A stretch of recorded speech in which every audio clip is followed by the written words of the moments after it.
শিক্ষার্থীদের অযথা হয়রানি এবং আটক না করতে আইন প্রয়োগকারী সংস্থাকে নির্দেশনা দেওয়া হয়েছে।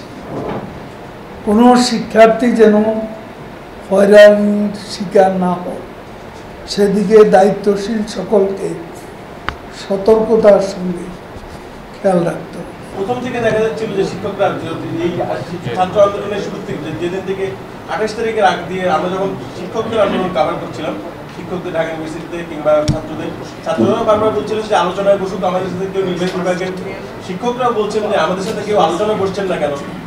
বাংলাদেশ আওয়ামী লীগ কি আলোচনার পর থেকে সরে আসছে কিনা? আলোচনায় বিশ্বাস কে বলছে? শিক্ষকদের দাবি, শিক্ষকরা কিংবা ছাত্র। আমি যে বসলাম এটা কি সরকারের না?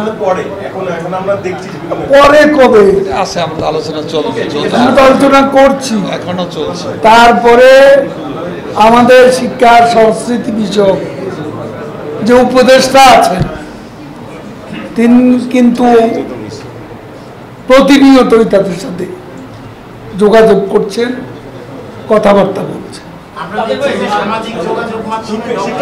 শিক্ষার্থীরা এখন ক্লাসে ফিরে যাবেন কিন্তু ইউনিভার্সিটি তো বন্ধ, এই অবস্থায় শিক্ষার্থীরা ক্লাসে ফিরে যাবেন এরকম তো সম্ভাবনা নাই। যখন হয় সম্ভাবনা, যখন খুলবে তখন সেটা দেখা যাবে, আস্তে আস্তে পর্যায়ক্রমে সবই খুলে দেওয়া। আন্দোলনের শুরু থেকে আমরা দেখলাম যে শিক্ষার্থীরা বারে বারে সরকারের পক্ষে নির্বাহী বিভাগকে আলোচনার বসার কথা বলছিলেন, সেটা হয়নি। আবার শিক্ষকরাও তাদের আন্দোলন কাভার করতে যে আমরা দেখেছি যে তারাও বারবার আফসোস করে বলছেন যে আমাদের সাথে সরকারের কেউ কোনো আলোচনায় বসে না, আমাদের সম্পর্কে সিদ্ধান্ত নিচ্ছে তারা কোনো রকম আমাদের সাথে কোনো আলোচনা না করেই সিদ্ধান্ত নেওয়া হচ্ছে। বাংলাদেশ আওয়ামী লীগ কি আলোচনার বিষয়ে অনাগ্রহী হয়ে উঠছে কিনা? আলোচনা করে সমস্যা শিক্ষকদের সাথে তো পাশের রুমে আমি বসলাম, এটা পরে, এটা ইদানিং আমরা দেখছি যে ডক্টর ইউনূসকে প্রধানমন্ত্রী করে সামাজিক যোগাযোগ মাধ্যমে একটা ক্যাবিনেট দেয়া হয়েছে এবং আপনারা এটাকে কিভাবে দেখছেন? পাগলের টলা। আমি একটা কথা পরিষ্কার করে বলতে চাই, আমি আজকেও বলেছি, সরকার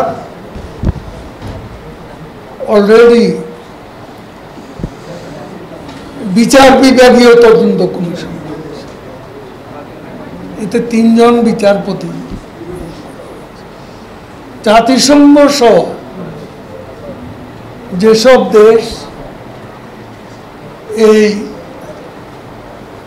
তদন্তের ব্যাপারে আগ্রহ প্রকাশ করেছে, আমরা তাদেরকেও স্বাগত জানিয়েছি। তদন্ত কাজে তারাও অংশ নিতে পারে।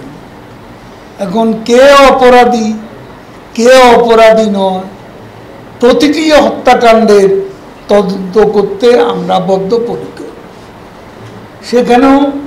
সেটাও ওই যে তদন্ত কমিশন তার কার্যপরিধি আওতার মধ্যে পড়ে, কাজে বিষয়টি সেখানেই থাকবে, সেখানেই সিদ্ধান্ত